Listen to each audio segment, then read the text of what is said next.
아버지, 여긴 그런 데 아니에요. 아들의 차가운 말이 귓가를 때렸다. 비 오는 밤 이른둘의 나기철은 아들의 현관문 앞에서 쫓겨나듯 돌아서야 했다. 아내의 장례를 치른 지 겨우 사흘째였다. 평생을 교육청에서 성실하게 근무하며 가족을 위해 살아온 그의 인생이 이렇게 무너질 줄 누가 알았을까? 찜질방 바닥에 누워 천장을 바라보며 그는 아내 순자와 함께했던 48년을 떠올렸다. 신혼 때 단칸방에서 시작해 아파트를 사고 아들 현태를 의과대학에 보내기 위해 학원비며 등록금이며 1,000만 원 단위로 들어가는 돈을 아끼지 않았다. 순자는 늘 우리 현태만큼은 고생시키면 안 되라며 자신의 옷 한 벌 새로 사는 것도 아까워했다. 현태는 치과 의사가 됐다. 강남에 병원을 차리고 뷰티숍을 운영하는 이윤정과 결혼했다. 기철과 순자는 뿌듯했다. 드디어 고생 끝에 낙이 온 것 같았다. 아버님, 어머님, 이제 편히 쉬세요.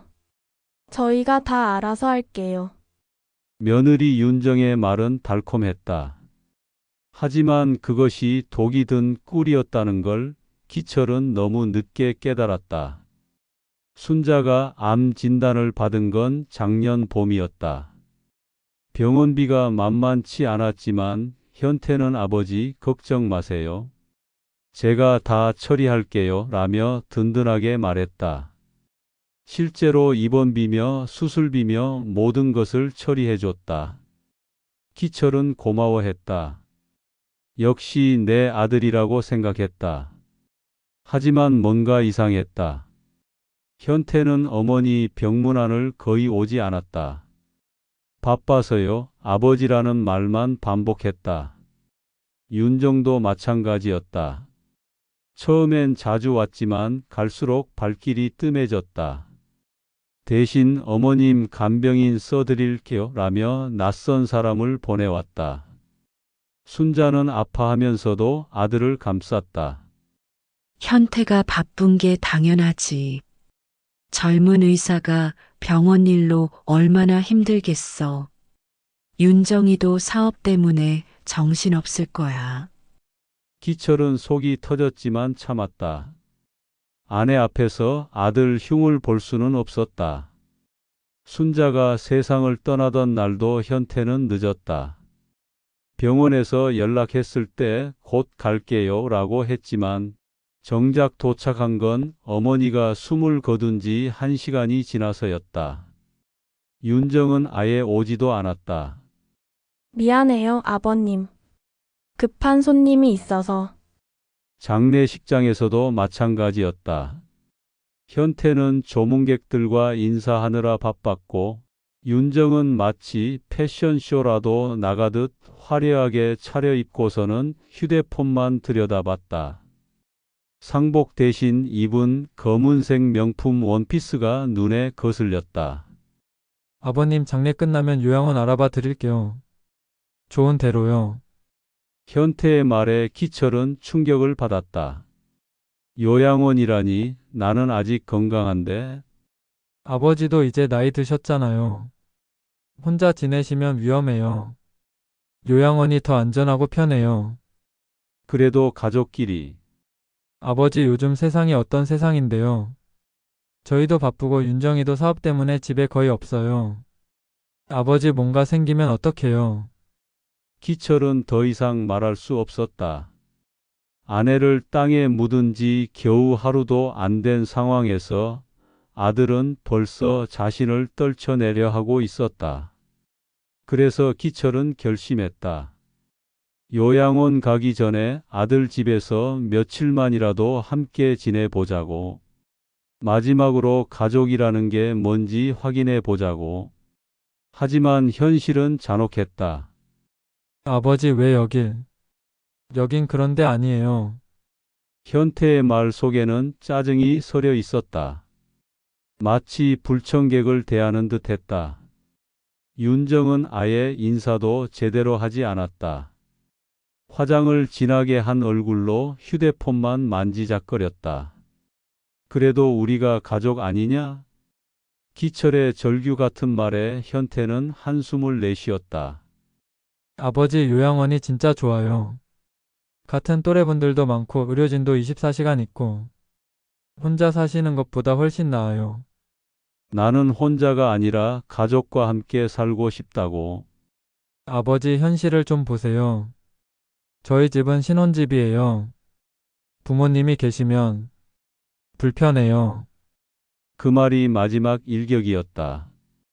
불편하다고? 자신을 키워준 아버지가 불편하다고? 기철은 더 이상 버틸 수 없었다. 짐가방을 들고 현관문을 나서면서 뒤에서 들려오는 윤정의 목소리가 귀를 찔렀다. 진짜 언제까지 이래야 해? 나도 스트레스 받아 죽겠는데. 찜질방 바닥은 차가웠다. 48년을 함께한 아내는 없고 35년을 키운 아들은 자신을 내쫓았다. 기철은 눈물이 나왔다. 하지만 울음소리는 내지 않았다. 옆에 잠든 다른 사람들을 깨우면 안 됐다. 새벽이 되자 휴대폰이 울렸다. 현태였다. 아버지 어디 계세요? 요양원 예약 잡았어요. 내일 상담 받으러 가요. 기철은 전화를 끊었다. 그리고 결심했다. 아들이 원한다면 그렇게 해주자. 하지만 그 전에 해야 할 일이 있었다. 아내 순자의 병원비 명세서를 다시 한번 확인해 보고 싶었다. 뭔가 이상한 느낌이 들었기 때문이다. 현태가 모든 것을 처리해 줬다고 했지만 정말 그런지 의심스러웠다. 기철은 병원으로 향했다. 순자가 마지막까지 치료받았던 그곳으로. 병원 행정실은 오전 10시가 넘어서야 분주해졌다. 기철은 창구 앞에서 기다리며 손에 든 서류를 다시 한번 살펴봤다. 아내의 사망진단서와 본인 신분증 그리고 가족관계 증명서까지 준비해왔다. 어떻게 오셨나요? 창구 직원은 친절했다. 기철은 떨리는 목소리로 말했다. 제 아내가 여기서 치료받다가 돌아가셨는데요. 병원비 명세서를 다시 받을 수 있을까요? 물론이죠. 환자분 성함과 주민등록번호 알려주세요. 잠시 후 출력된 명세서를 받아본 기철은 깜짝 놀랐다. 총 치료비는 3,500만 원이었다. 그런데 현태가 말했던 금액과 달랐다. 현태는 2천만 원 정도 들었다고 했었는데 혹시 결제 내역도 볼 수 있나요? 가족분이시니까 가능합니다. 결제 내역을 보니 더욱 이상했다. 일부는 현태의 카드로, 일부는 기철 자신도 모르는 다른 이름의 카드로 처리되어 있었다. 강수진이라는 이름이었다. 이 강수진이라는 분은 누구죠? 직원이 화면을 확인하더니 말했다. 저희 병원 직원 가족분 할인 혜택을 받으셨네요. 아마 치과 선생님께서 지인분을 통해 처리하신 것 같은데요. 기철은 고개를 끄덕였지만 속으로는 더욱 의심이 커졌다. 강수진이라는 사람은 누구일까? 왜 현태는 이 사실을 말하지 않았을까? 할아버지 잠깐만요. 뒤에서 누군가 조심스럽게 불렀다. 돌아보니 병원복을 입은 중년 여성이었다. 명찰에는 최은영 행정실이라고 적혀 있었다.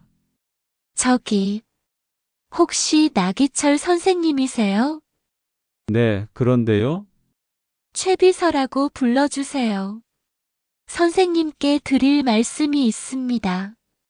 최 비서는 주변을 살피더니 기철을 병원 뒤편 카페로 안내했다. 커피 한 잔씩 마주하고 앉자 그녀는 조심스럽게 입을 열었다. 선생님 죄송하지만 현태 선생님이 정말 아드님이 맞나요? 기철은 당황했다. 그럼요, 제 아들인데. 왜 그러세요? 사실 제가 우연히 보게 된 게 있어서요. 최 비서는 가방에서 봉투 하나를 꺼냈다. 안에는 사진 몇 장과 서류 복사본이 들어 있었다. 이건 병원 1층 카페 CCTV 화면이에요. 지난달에 찍힌 거예요. 사진 속 현태는 젊은 여성과 손을 잡고 있었다. 그 여성은 윤정이 아니었다. 훨씬 젊고 병원 간호사복을 입고 있었다. 이분이 강수진 간호사예요. 현태 선생님과 어떤 관계인지는 모르겠지만 기철의 손이 떨렸다. 사진을 자세히 보니 두 사람은 매우 친밀해 보였다. 현태는 그 여성의 어깨에 손을 올리고 여성은 현태의 팔짱을 끼고 있었다. 그리고 이건 병원비 결제 내역인데요. 최 비서가 보여준 서류에는 더 충격적인 내용이 있었다.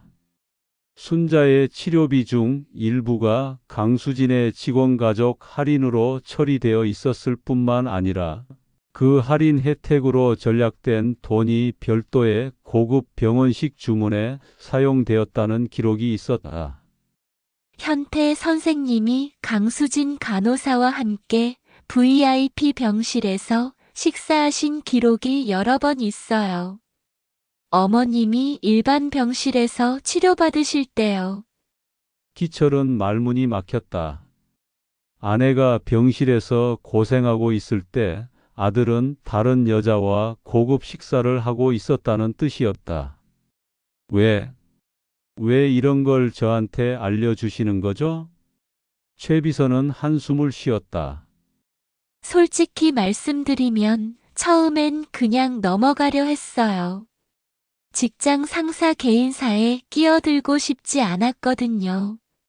그런데 어머님 장례식 날 현태 선생님이 강수진 간호사한테 보낸 문자를 우연히 봤어요.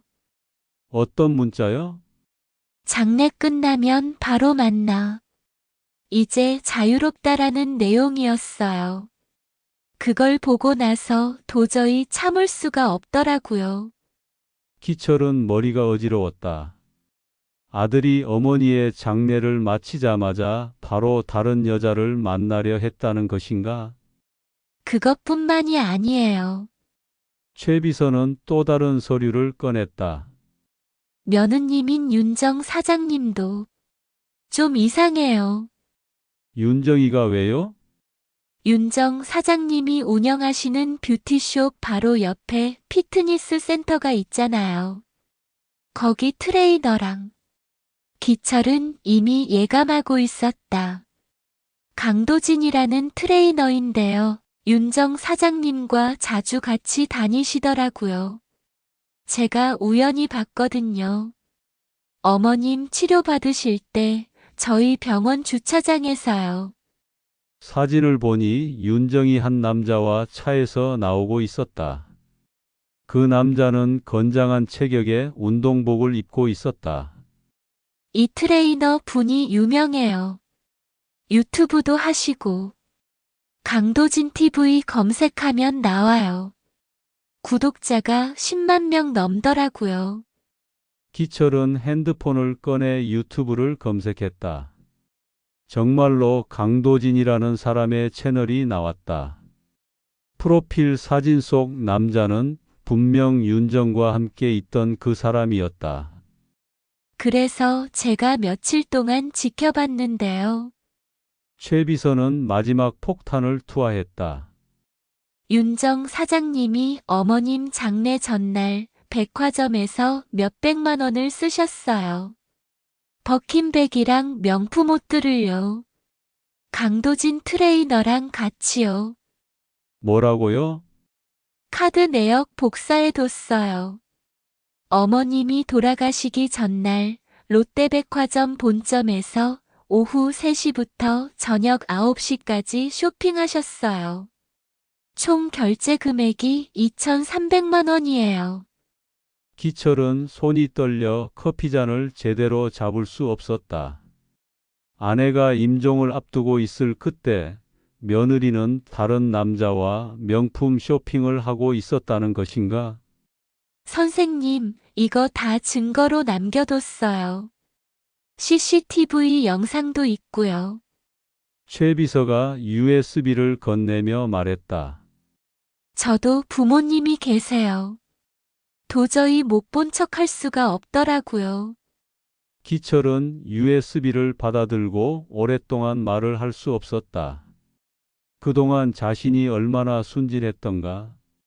아들과 며느리가 모범적인 젊은 부부인 줄만 알았는데 실상은 이런 추악한 모습이었다니. 그런데 선생님, 한 가지 더 이상한 게 있어요. 뭔가요? 윤정 사장님이 다니시는 헬스장에서 들은 얘긴데요. 강도진 트레이너가 기혼자래요. 아내분이 간호사시고 아이도 둘 있다고 하더라고요. 그럼 윤정이는 불륜을? 네. 그리고 현태 선생님도 마찬가지고요. 강수진 간호사도 남편이 있어요. 약사라고 들었어요. 기철은 충격에 빠졌다. 아들과 며느리가 각각 다른 사람과 불륜을 저지르고 있다니. 게다가 아내의 치료비까지 빼돌려서 그들과 호화 생활을 했다니. 선생님, 어떻게 하실 거예요? 최 비서의 물음에 기철은 한동안 답할 수 없었다. 분노와 배신감 그리고 깊은 절망이 몰려왔다. 하지만 동시에 또 다른 감정도 일어났다. 바로 복수심이었다. 증거를 더 모아야겠어요. 기철의 목소리는 차분했지만 눈빛은 달랐다. 제대로 된 증거를요? 기철은 일주일 동안 치밀하게 계획을 세웠다. 최 비서가 건네준 USB에는 이미 많은 증거가 들어 있었지만 그것만으로는 부족했다. 더 확실하고 결정적인 증거가 필요했다. 첫 번째 목표는 현태와 강수진의 관계를 명확히 하는 것이었다. 기철은 병원 근처 카페에서 며칠을 보내며 두 사람의 동선을 파악했다. 매주 화요일과 금요일 현태는 점심시간에 강수진과 병원 뒷길로 나갔다. 그들이 향하는 곳은 번화가의 한 모텔이었다. 저 나쁜 놈들. 기철은 이를 악물었다.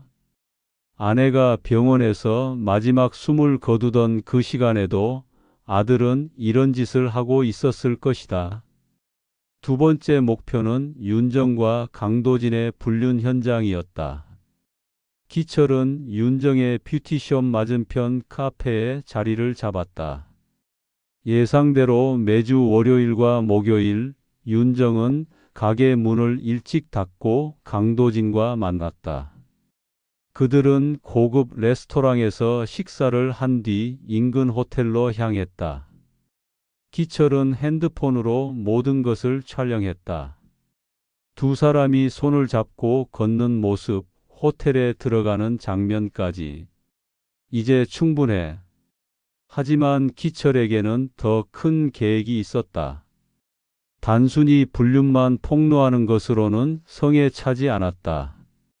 아내의 병원비를 빼돌린 것, 그리고 자신을 버린 것에 대한 대가를 치르게 해야 했다. 기철은 추석 전날 현태에게 전화를 걸었다. 현태야, 내일 추석인데 어떻게 할 거냐? 아버지. 저희는 윤정이 부모님 댁에 가야 해서요. 그래? 나는 형님 댁에 가려고 하는데. 아, 네. 좋으시겠네요. 현태의 목소리에는 안도감이 섞여 있었다. 기철은 씁쓸하게 웃었다. 다음 날 추석 당일.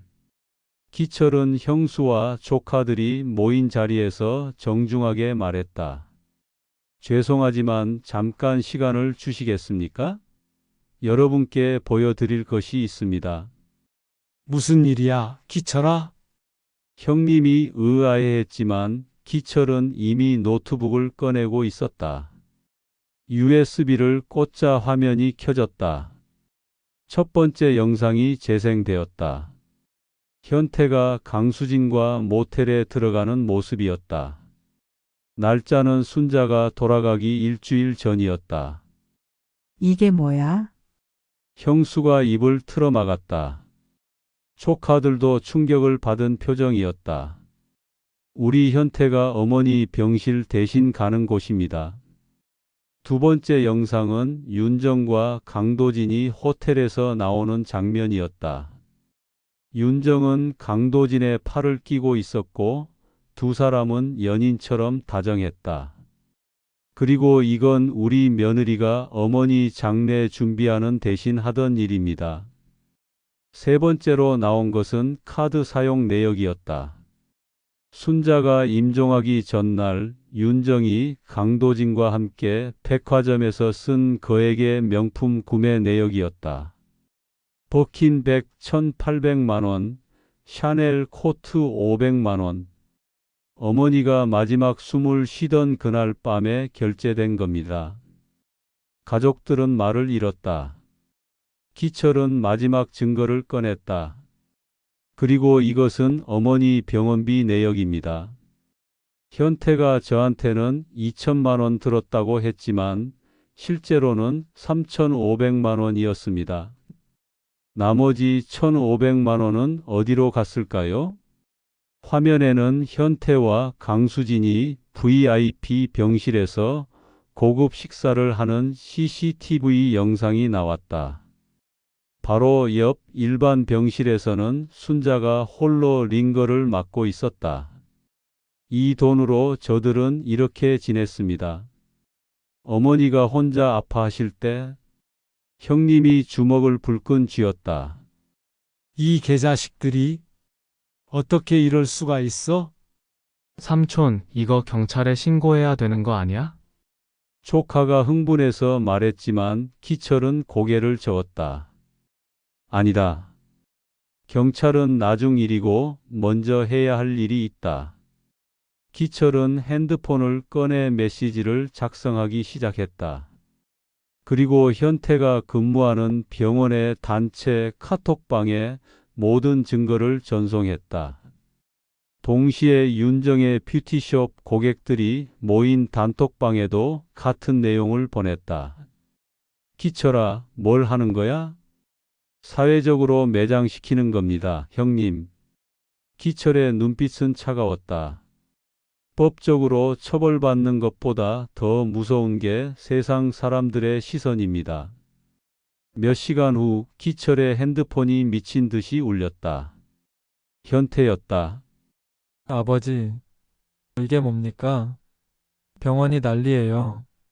저 죽으라는 거예요. 그럼 어머니는 살려달라고 하지 않았느냐? 아버지, 제발. 이거 좀 지워주세요. 제가 잘못했어요. 이제 와서 잘못했다고? 현태는 울음 섞인 목소리로 빌었다.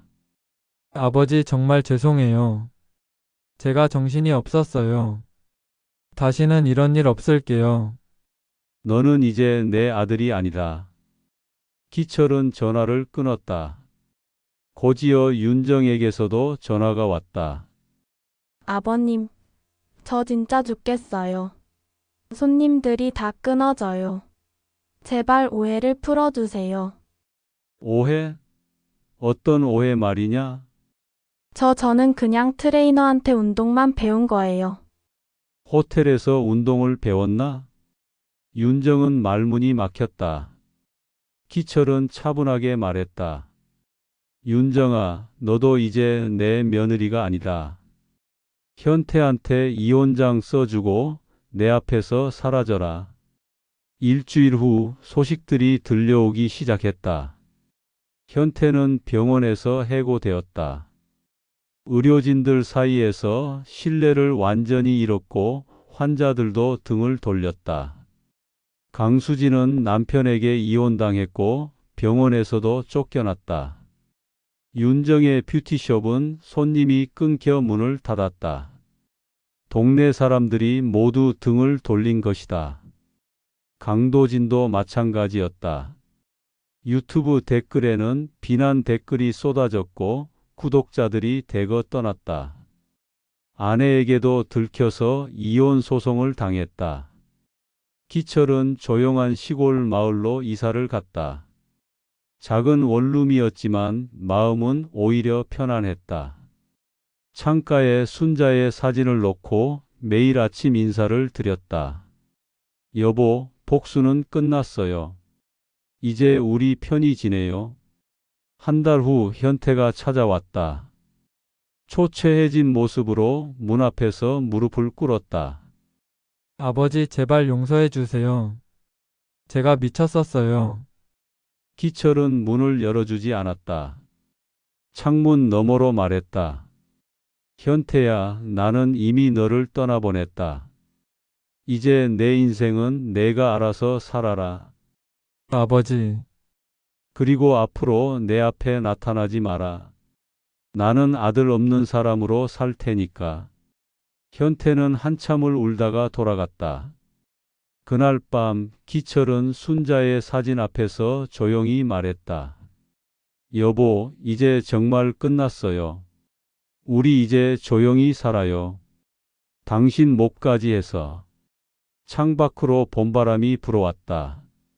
기철은 처음으로 진정한 평화를 느꼈다.